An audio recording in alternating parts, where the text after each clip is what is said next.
Saludamos al historiador Germán Rodas, él es coordinador de la Comisión Nacional Anticorrupción. Le damos la bienvenida a Germán. Quisiéramos conocer su punto de vista sobre cómo marchan las cosas en el tema de corrupción en el país, que ha sido otro de los grandes males que ha acompañado en los últimos años y quizá siempre a la historia de la política ecuatoriana. Un hecho se ha dado en esta semana. La Fiscalía General del Estado ha solicitado prisión para 5 personas involucradas en el caso Sino Hidro por no haber cumplido con sus medidas cautelares, pero continúa una vez más omitiendo este tipo de decisión con respecto a Lenín Moreno, ex vicepresidente de Ecuador, quien se encuentra en Paraguay, y nuevamente habría justificado su no presentación a través de certificados médicos. Un saludo cordial a usted, Gustavo, a la audiencia, a lo propio. En realidad hay una acción muy importante desde la Fiscalía respecto de algunos temas que ciertamente han conmovido al país, pero quizá respecto de este tema en particular todavía falta atornillar las cosas cuando el expresidente Moreno se le ha permitido con mucha laxitud que no responda realmente a la justicia, ¿no? Se mantiene fuera del país. Las acciones concretas y puntuales que deberían enderezarse para que responda por las acusaciones deben ocurrir a la brevedad. Yo creo que la aplicación de las normas de la acción de Contraloría, de los organismos de control debe ser para todos, con la misma medida con la que se afecta los diversos asuntos que hoy nos tienen preocupados en el país.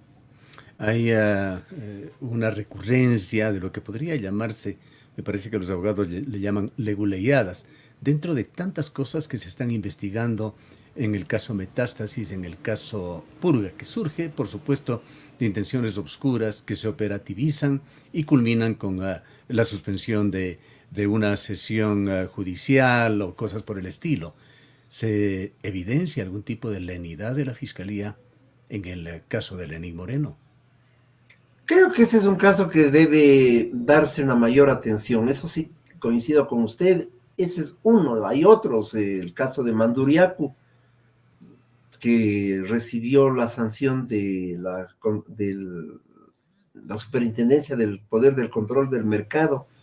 Una sanción que significó multarle a Celeg en $1 millón y a Odebrecht, de quien no podemos olvidarnos, en 60 millones, con lo cual el tema de Manduriacu debería estar ya resuelto para entrar en una recta final, porque el peculado es evidente en aquel proceso, de tal manera que hay todavía algunos asuntos que necesariamente deben ser retomados con el mismo vigor, la fuerza, la energía que se lo ha hecho en Metástasis y en Purga.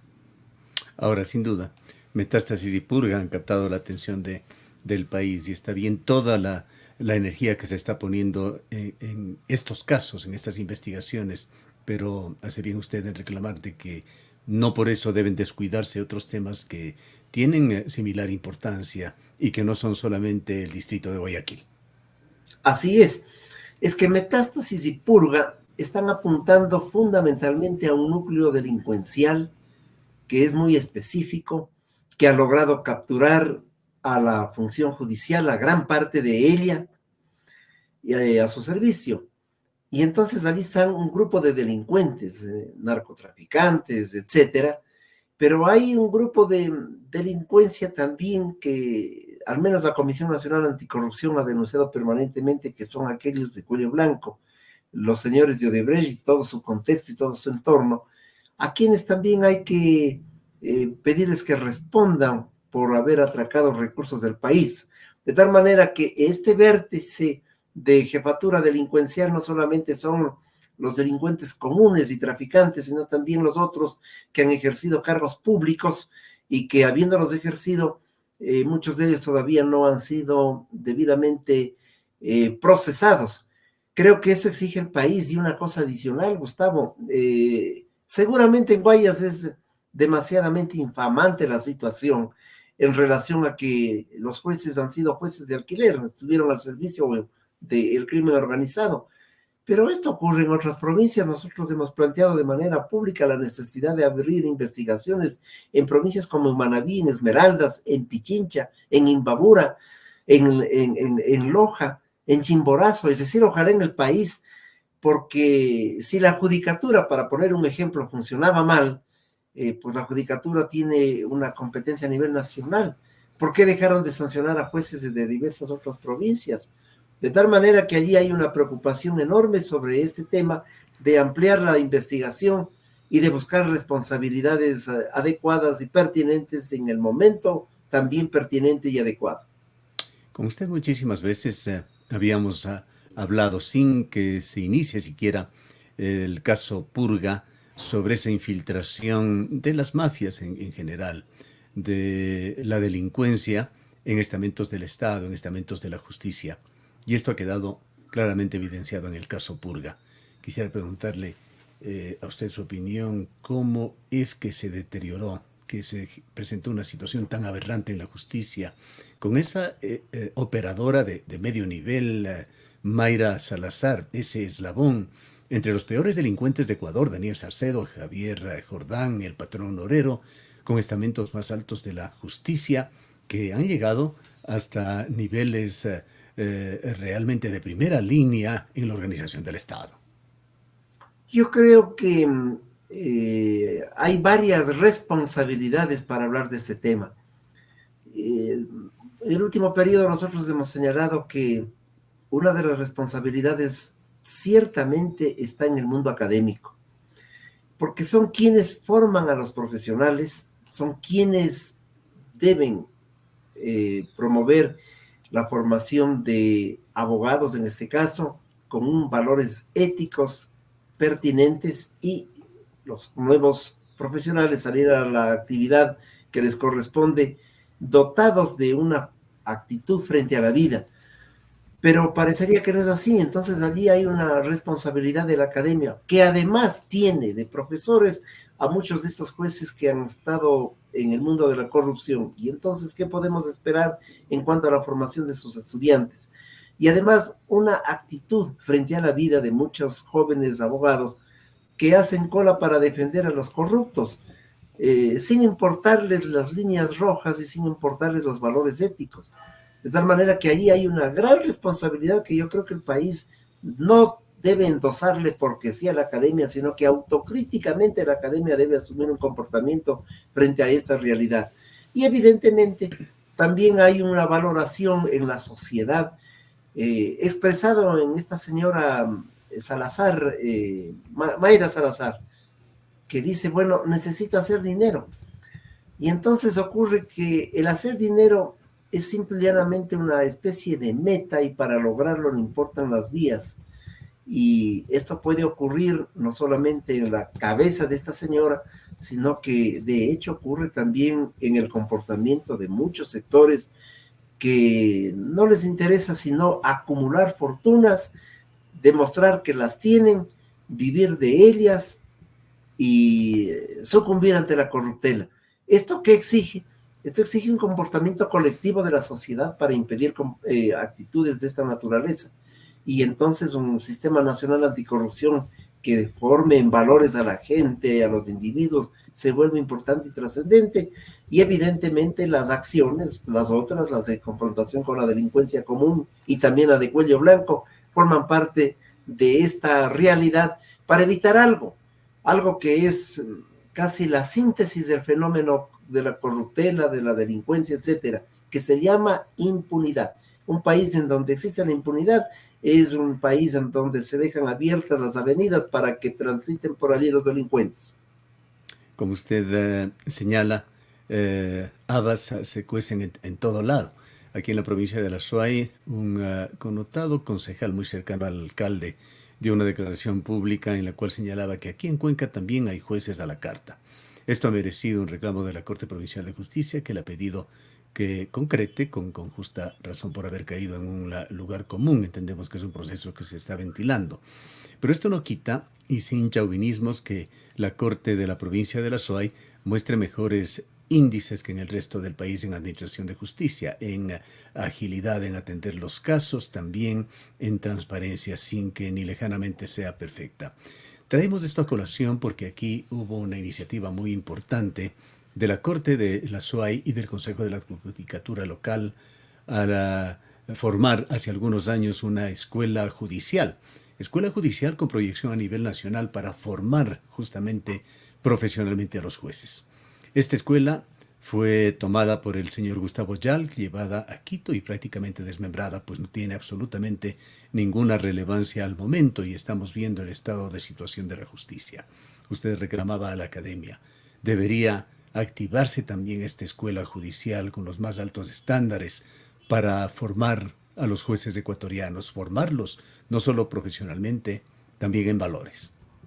Desde luego que sí, una iniciativa muy importante que ha sido desperdiciada en el tiempo, la formación de esta escuela de jueces, pero también el otro complemento, la evaluación de los jueces. Vivimos hablando de la evaluación de los jueces, creo que ya de una década por lo menos, y algunos de ellos se niegan a que les evalúen, otros entorpecen las circunstancias, de tal manera que es de esperar que la judicatura actualmente, su comportamiento responda a un requerimiento nacional que dice: estamos hartos y cansados de jueces entregados a la corruptela y de jueces de alquiler. Y eso lo sabe la ciudadanía. Cuando se hacen este tipo de denuncias, a veces no es necesario ni puntualizar, porque vemos casos en donde determinados sorteos, llamados sorteos, van a parar en las manos de jueces que tienen como a su haber un comportamiento recurrente, indebido, inadecuado, irregular, por decirlo menos, de tal manera que son sorteos, en ese caso, totalmente direccionados. Pero esto ocurre en el país, de tal manera que, sabiendo que dentro de la función judicial, en las diversas provincias, como en el Azuay, como en propio Guayas, en Pichincha, en Manaví, etcétera, hay gente de probidad, todavía queda uno o dos de probidad. Yo creo que ellos son los llamados a poner orden también casa adentro, porque no es solamente de esperar que se lo haga desde fuera, sino que ellos también deben contribuir a reordenar una función sustantiva, no solamente para la existencia de la justicia y de la ley, sino también para la vida jurídica y democrática del país. En lo que usted señala sobre la evaluación de operadores de justicia, trascendió recientemente que unos 700 operadores de justicia de primer nivel, esto es fundamentalmente jueces y fiscales, nunca han sido evaluados en Ecuador. Y aquí viene el gravísimo problema nuevamente del Consejo de la Judicatura.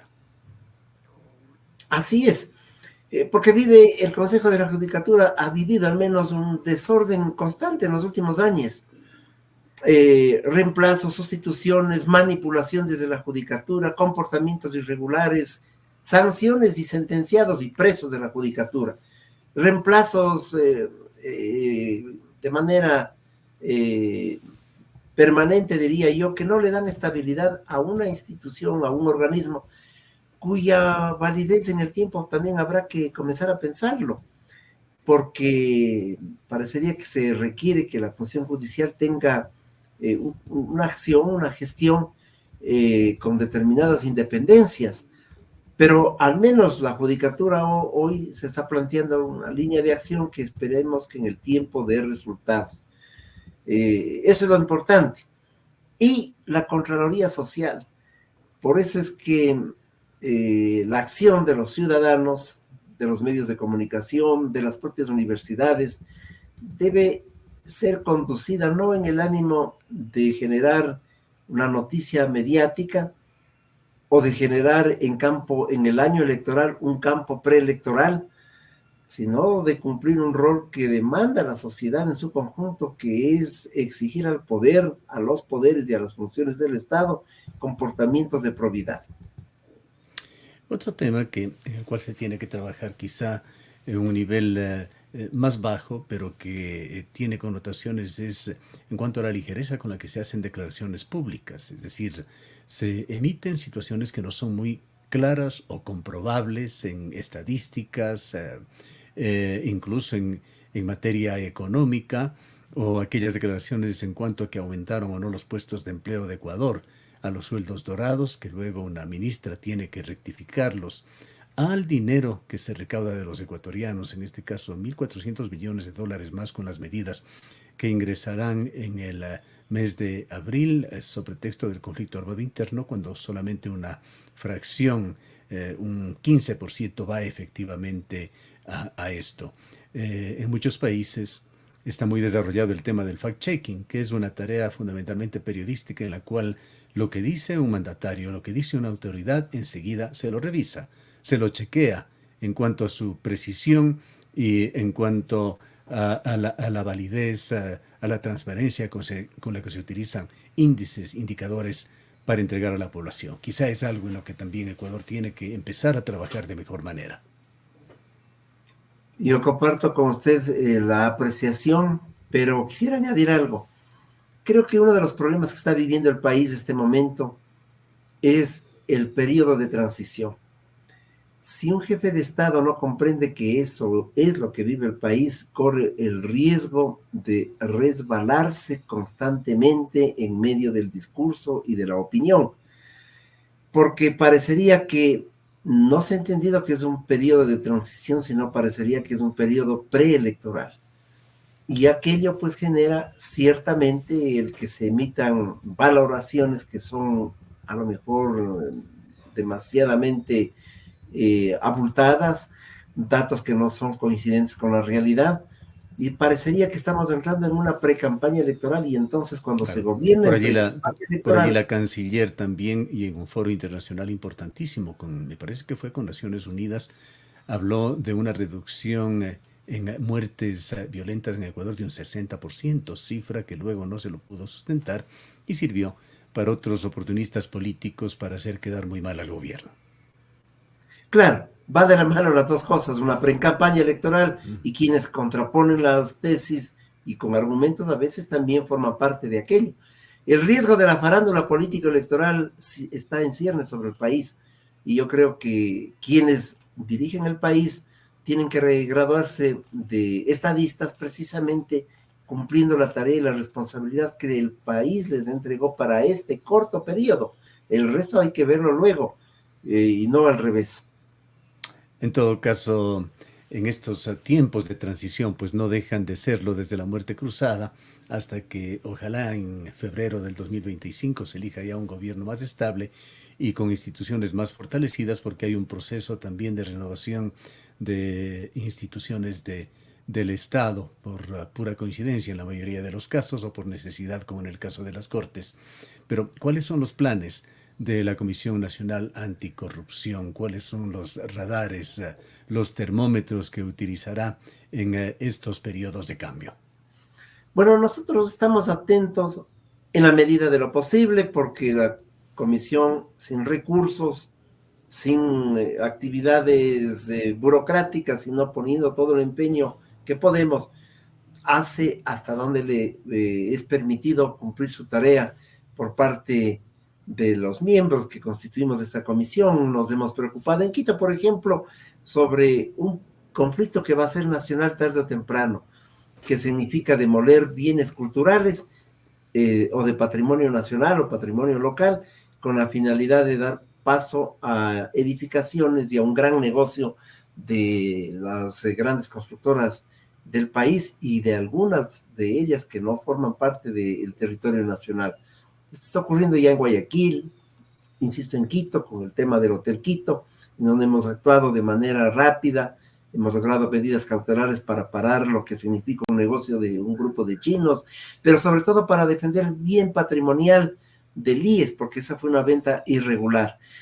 Atendemos aquello y estamos muy preocupados de lo que ocurre en la función judicial y, desde luego, lo que sigue ocurriendo en determinados mandos del ejercicio administrativo del poder público.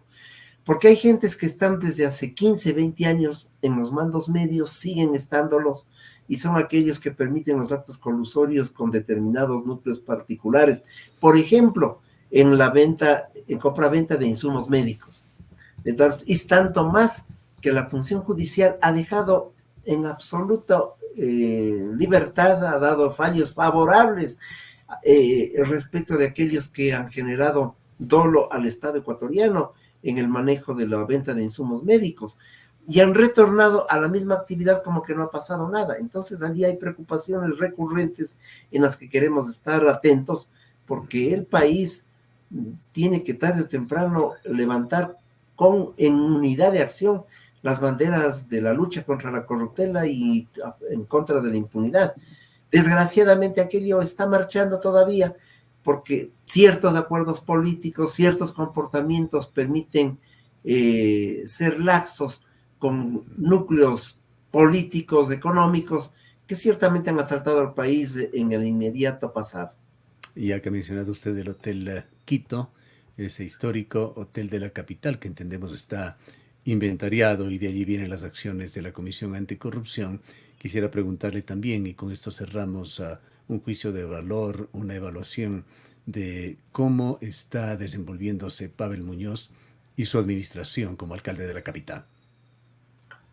Bueno, nosotros esperábamos que frente a esta circunstancia que significan las medidas cautelares para que el hotel y los espacios aledaños no sean tocados, pues esperábamos una respuesta positiva de apoyo a los ciudadanos para precautelar este bien tan importante para la ciudad, que además es un patrimonio local, pero no ha habido respuestas. Hemos también sido testigos en la ciudad de una sanción por hacer campaña electoral en su función y lo que ha habido es una contrarréplica furibunda. Yo creo que cuando se dan ese tipo de conductas, no siempre se avisaron las cosas de la mejor manera y creemos que habrá que, por lo tanto, estar atentos a la gestión de un organismo tan importante de la comunidad quiteña, como hay que estar atentos al respecto de otras alcaldías que todas ellas reciben recursos públicos y que hay que exigirles que manejen de la mejor manera en la obra pública que requiere la ciudadanía, y aquello es importante. Uno de los temas que nos ha preocupado, por ejemplo, también para ir concluyendo estas ideas, es que nosotros le exigimos al municipio de Quito una auténtica auditoría sobre el metro.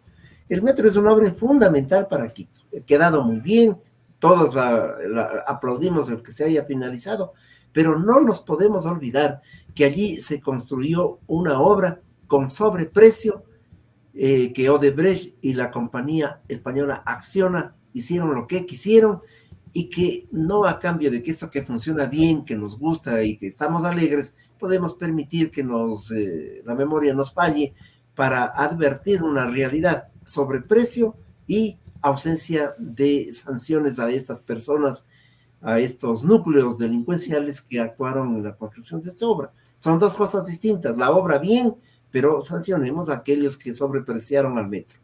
Bien, queremos agradecerle e incentivarles a que sigan adelante, contribuyendo a que las cosas se hagan de mejor manera, más transparente, más cristalina en el país.